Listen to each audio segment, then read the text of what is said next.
Alrighty, folks, if you are paying attention to interest rates as much as I have, you have undoubtedly seen mortgage rates fall from 8.03 to Friday's 7.41. That is a significant move. It's a 4 sigma move, according to Danielle DiMartino Booth.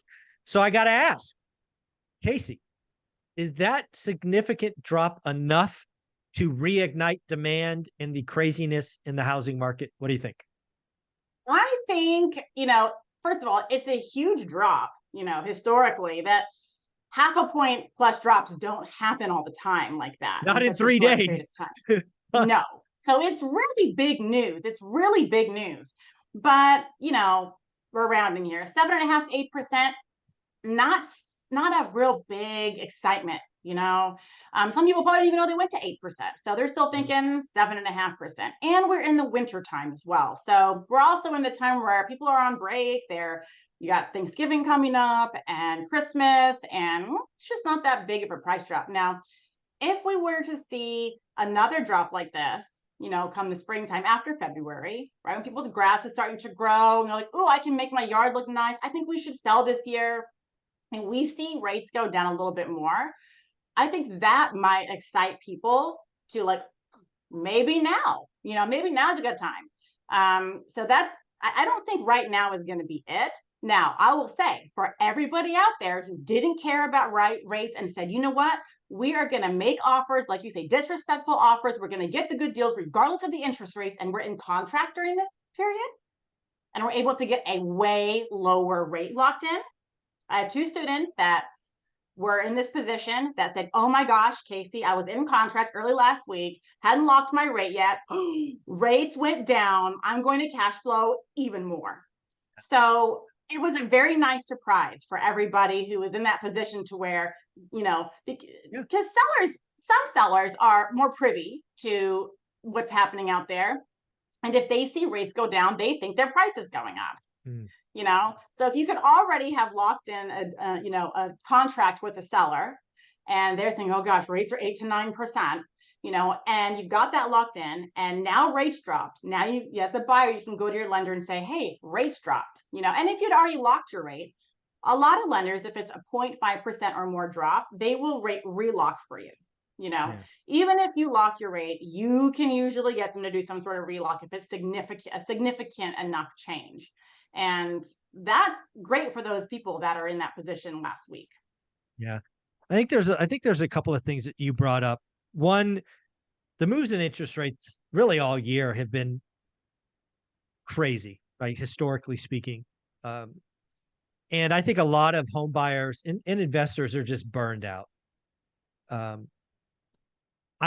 think the amount of people looking to buy now in the winter, right? We're already in November, is a lot less than it was in August. So I think there's a lot less people kind of staying alert to this massive move in interest rate. That was weird. Yeah, just like froze. Anyways, I'm going to keep talking because I don't know what happened. So what I was saying there is this massive move in interest rates probably didn't hit a lot of buyers because they weren't looking. But to your other point, we could be repeating last year. And if you don't know what I mean by that, or I guess earlier this year, rates spiked last October, November, and then they came down in February, March, and April. Sort of up in the winter, slow season, down in the spring. And my fear, Casey, is we go up in the winter like now, and then we go sub 7 in, call it, February 14th. Demand's going to come screaming off the sideline.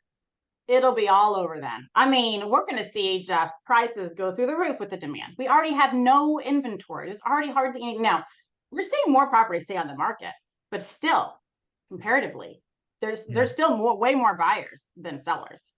Yeah, this is a demand supply problem. Demand, I think, unlocks sub 7. Supply doesn't unlock until sub 5. Mm-hmm. Right? The only way the move up such low rates. Yeah, the move up buyer doesn't come back unless you're sub 5. And I don't think we're going sub 5, but I think we might see sub 7. So it'll be very interesting. That'd be forward. I think that'd be a healthy interest rate to get to. Somewhere in the sixes, I think would be like And just good. stay there. I feel good about that. Yeah. Yeah. I Because feel good again, about rates in the sixes. because I've been studying the consumer for 30 years. Most consumers want a deal. Oh, yeah. And if we hit them with 8% and then they get a 6.5, they feel like they got a deal. They sure do. And with the average historical interest rate being under seven, what is it, 7% or something like that? It's a good rate. It's a good rate. 6.5, 6, 7. It's a good rate, overall. It's Yeah. fine. So we'll see. We'll see. I actually am a little bit afraid that we get to like Valentine's Day and we still don't have inventory. We have a 30-year mortgage rate below 7, and we could see prices go up 5-10%. Yeah. Median price nationally. I I don't want that. I don't want another double-digit increase.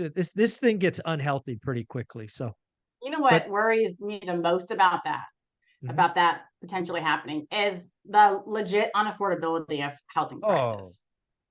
we're already in Because a horrible. I mean, it's already tough. And imagine if they went up again. It's not like employers are paying any, you know. And with all the other things people have to pay for nowadays, it's just getting harder and harder. I feel like people are digging themselves holes and spreading themselves too thin with what they can afford. And now to make, the whole American dream of being a homeowner be just so far out in the distance is we're going to have way more renters. A mass population of people are going to be lifetime renters, and owning a home may be a thing of the past if this continues. Yeah, I agree. It's not good. Not what I want. Let's just go No. sideways for a decade. Let's have wages increase to make Yeah. it back to more reasonable affordability. Casey, where can people find you? People can find me every day on Instagram. That's where I live, at Brick by Brick Wealth. And you can find me on YouTube, TikTok, all the other places. Thank you so much.